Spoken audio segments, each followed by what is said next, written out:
Bonsoir à toutes et à tous et bienvenue dans cette édition. Au sommaire de l'actualité à Parakou, le réseau des Amis de Wadaï mobilise les citoyens à l'approche des échéances électorales et appelle à un vote massif le 12 avril prochain. Dans l'est de la République démocratique du Congo, de violents affrontements entre les forces armées de la République démocratique du Congo et les combattants Twirwanéo provoquent d'importants déplacements de population. En sport, plus précisément en Turquie, l'international béninois Junior Laïton inscrit son premier but avec Beşiktaş JK et confirme son impact en championnat. Plus de détails dans cette édition.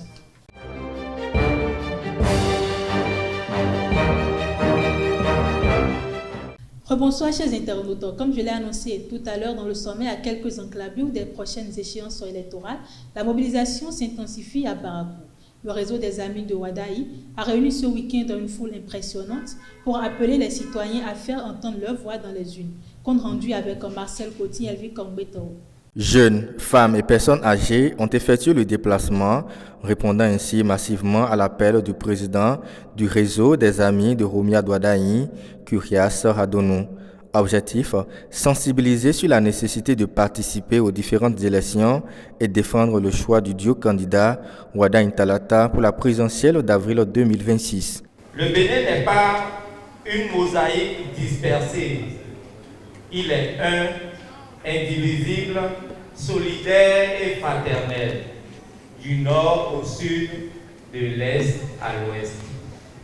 C'est ce qui justifie l'élan indéfectible du réseau des Amis de Romia Wadaï qui porte la vision d'un espoir commun, une vision partagée, incarnée par cet homme de rigueur, de compétence et d'engagement au service de tous. Les élections présidentielles d'avril prochain dans notre pays, le Bénin, nous interpellent et je voudrais vous inviter, chers participants, à retenir une seule date, le 12 avril. Le 12 avril 2026, que faut-il faire? Je vous invite à ne pas rester spectateurs de l'histoire. Soyons acteurs, soyons responsables, soyons unis. Le 12 avril, levons-nous tôt. Allons voter dans le calme, la paix et la dignité. Chers électeurs, chers militants, chers jeunes, vous représentez l'avenir de notre pays.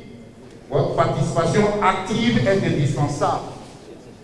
Ensemble, nous pouvons bâtir un Bénin fondé sur la justice, la paix, la solidarité et la prospérité partagée avec Romia Wadaï. Dans sa communication, le Dr Ghislain Radonou a rappelé que voter est un droit constitutionnel, mais aussi un devoir citoyen, une approche appréciée par les participants. Pourquoi cette sensibilisation? Vous savez, pourquoi est-ce que les gens ne votent pas? Je vais zoomer sur deux raisons. Il y a des personnes qui ne votent pas parce qu'ils se disent pas négligence. Vous voyez un peu? Donc il faut rappeler à chacun qu'il n'y a pas de petites actions. Toutes les actions comptent. Il y en a qui se disent même si je ne vote pas, c'est rien. Ils vont porter le candidat devant. Ah non, si tu ne votes pas, c'est que tu n'as pas exprimé ton droit de vote. Tu n'as pas dit qui est-ce que tu veux pour qu'on te dirige. Donc, il est très très important de voter. C'est pour ça qu'on a initié cette sensibilisation-là. Le droit de vote, vous savez très bien, c'est un droit qui donne l'éligibilité d'abord à tout citoyen béninois vivant sur l'ensemble du territoire béninois, être né d'un père ou d'une mère béninoise. Mais le plus important, quand nous avions le droit de vote, il est nécessaire, pour ne pas dire il est obligatoire d'aller porter son suffrage le jour même du vote. L'objectif que nous poursuivons, c'est qu'il soit élu à un taux de près de 80% des suffrages. C'est ce que nous voulons et c'est ce qui va se passer par la grâce de Dieu.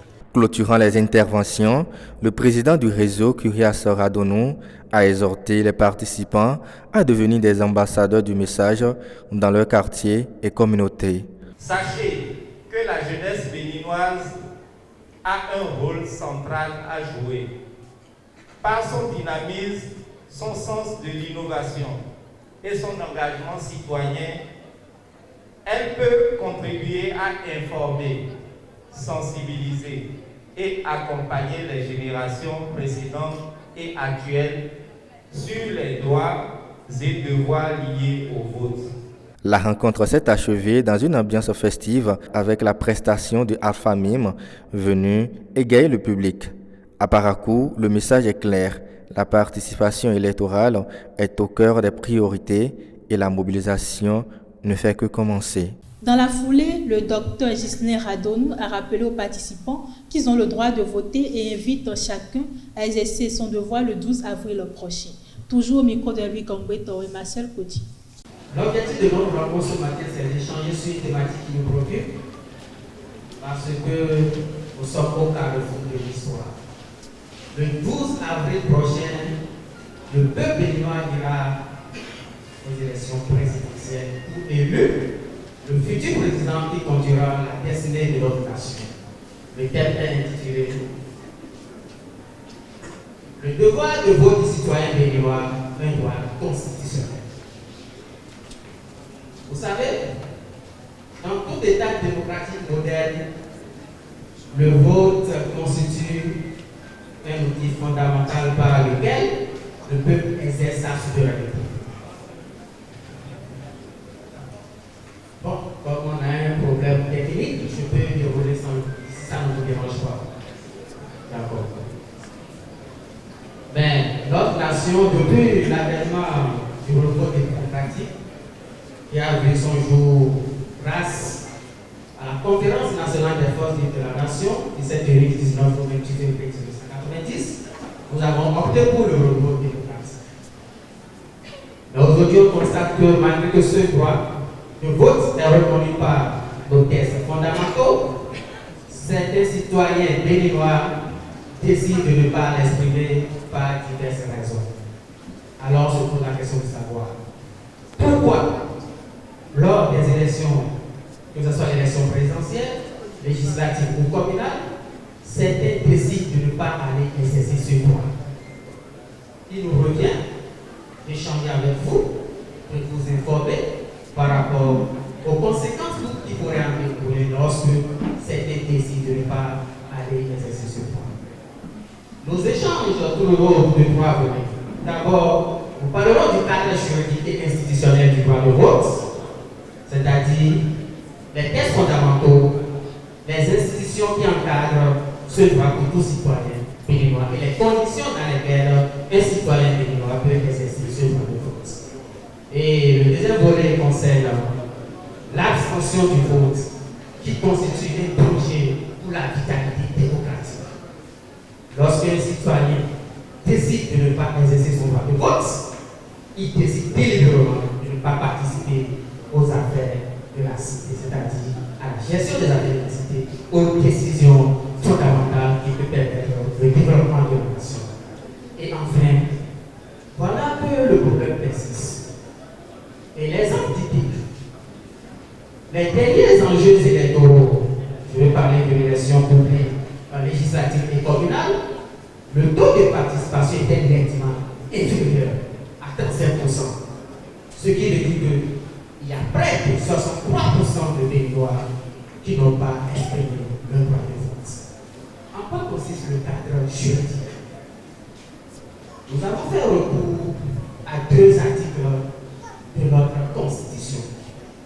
La nouvelle Constitution qui a été révisée tout récemment, c'est-à-dire la loi numéro 2025-20, 17 décembre 2027, qui a corrigé les imperfections de la loi numéro 32-90 du 11 décembre 2090. L'article 81 dit que la souveraineté appartient au peuple.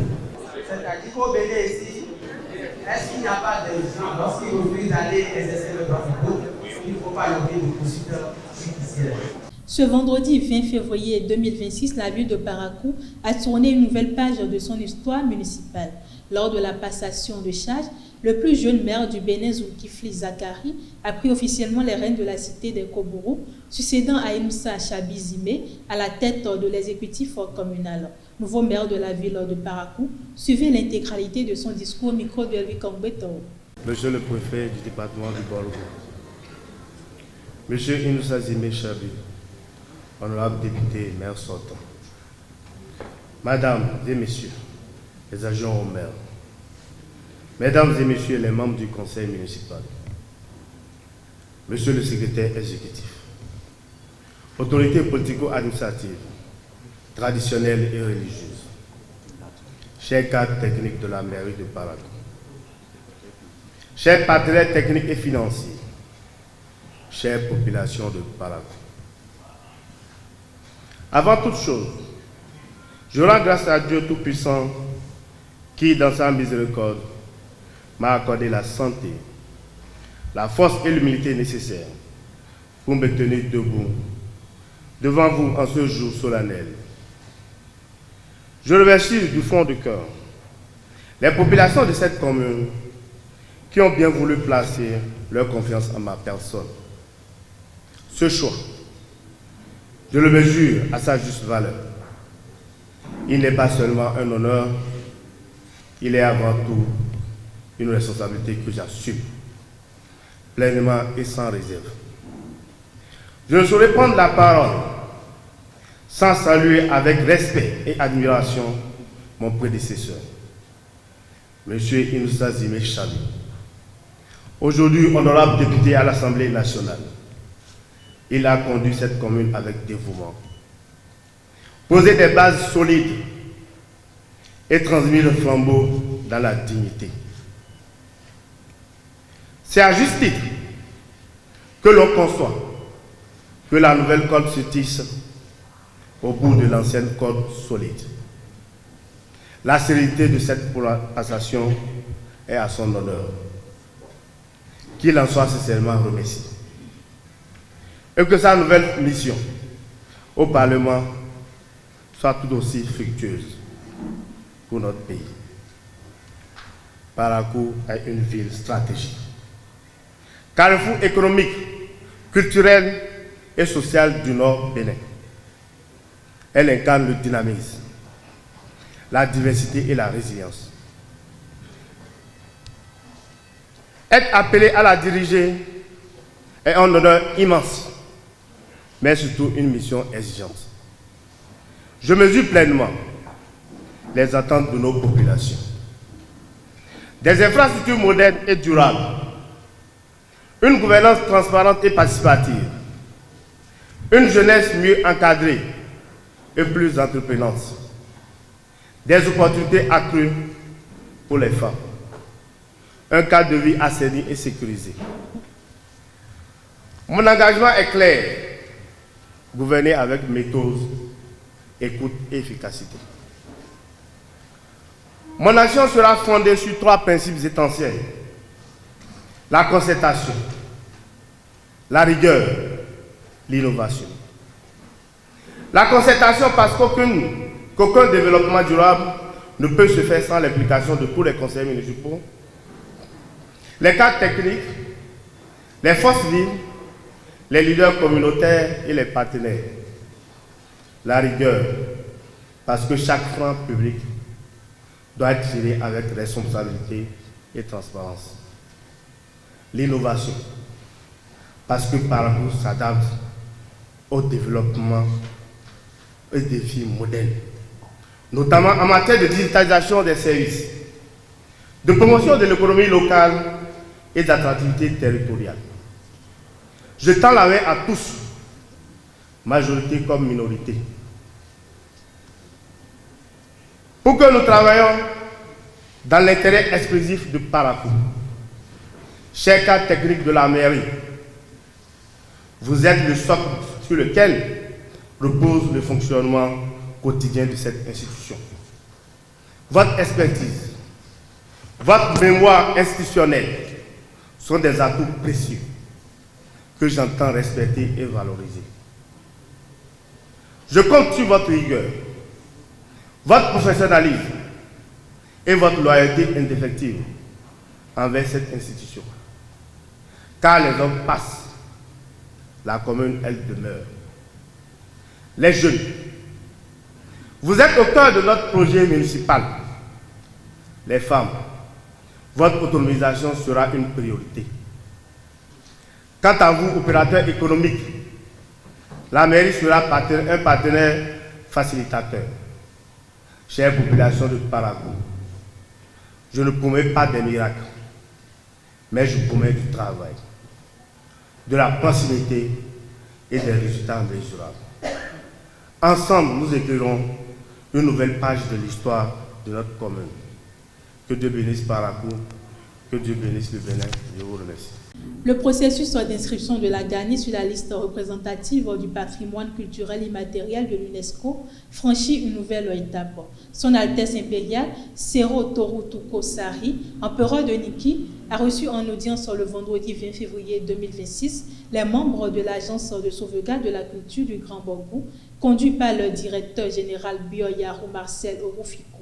La délégation est allée présenter l'équipe et faire le point sur l'état d'avancement du dossier d'inscription de la Gani. La démarche a été saluée par les autorités de la Cour impériale qui ont exprimé leur souhait de voir aboutir favorablement le projet. Le dossier sera prochainement examiné par le ministère en charge de la culture avant sa transmission à l'UNESCO.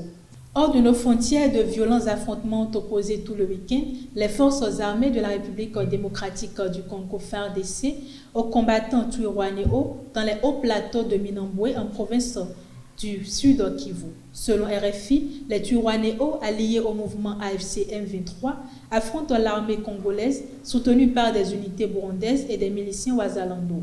Les combats ont entraîné d'importants déplacements de population avec plus de 200 000 civils ayant fui la zone depuis début février d'après des sources locales et humanitaires. Les FARDC affirment avoir repris plusieurs villages dans le secteur, tandis que des bombardements aériens auraient provoqué la destruction d'habitations et la fermeture d'écoles et de centres de santé. Des affrontements ont également été signalés dans le territoire de Mazizi, au nord Kivu, confirmant la persistance des violences dans l'est de la RDC. Autant pour moi. Le pôle anticorruption d'Antananarivo a émis un nouveau mandat d'arrêt international contre l'homme d'affaires Mami Ravatomanga dans le cadre d'une enquête sur un monopole présumé dans la filière Lichis ce samedi 21 février 2026. Selon la juridiction spécialisée, toute la production destinée à l'exportation était rachetée à bas prix par une société basée à l'île Maurice avant d'être revendue à des tarifs jugés exorbitants. Les bénéfices auraient ensuite été blanchis à travers plusieurs entreprises du groupe Sodia. Au total, 8 personnes et 12 sociétés sont poursuivies pour blanchiment d'argent, corruption et trafic d'influence. Déjà visée par un premier mandat d'arrêt pour son rôle présumé dans une livraison clandestine d'avions à Iran, Mami Ravatomanga est actuellement en détention préventive à l'île Maurice. Son extradition vers Madagascar interviendra après la procédure judiciaire mauricienne en cours. Sport pour boucler cette édition, en prélude au championnat africain de football scolaire prévu en avril, la sélection nationale masculine U15 du Bénin est en stage à Grand Popo depuis le 15 février 2026. Samedi 21 février, les jeunes guépards ont disputé un match amical au stade Omnisport de la ville, s'imposant largement 5-1 face à l'équipe d'Arema. Une victoire convaincante qui confirme le progrès du groupe en pleine préparation. Ce premier groupement s'achève le 28 février. D'autres autant pour moi stages sont annoncés dans le cadre du programme mis en place par la Fédération béninoise de football en vue de la compétition continentale. Enfin, l'international béninois Junior Laïtan a inscrit dimanche son 3e but en championnat. Le premier est sous les couleurs de Bézictan Jika lors du large succès 4-0 contre Gostepe Sport Kouloubou, son ancien club quitté le 3 février. Sans célébration excessive, le milieu offensif a livré une prestation aboutie, contribuant à une victoire qui propulse Bézictan à la 4e place avec 43 points devant Gostepe dans la course aux places européennes. Depuis son arrivée en Turquie, Junior Laïtan reste invaincu lorsqu'il est titulaire. 13 matchs disputés, 10 avec Gostepe, 3 avec Bézictan, 0 défaite. Une statistique qui confirme son impact grandissant sur les pelouses turques et son statut d'ambassadeur du football béninois à l'étranger. Mesdames et messieurs, c'est tout pour ce 13. Merci de m'avoir suivi. Bon appétit chez vous et à très bientôt.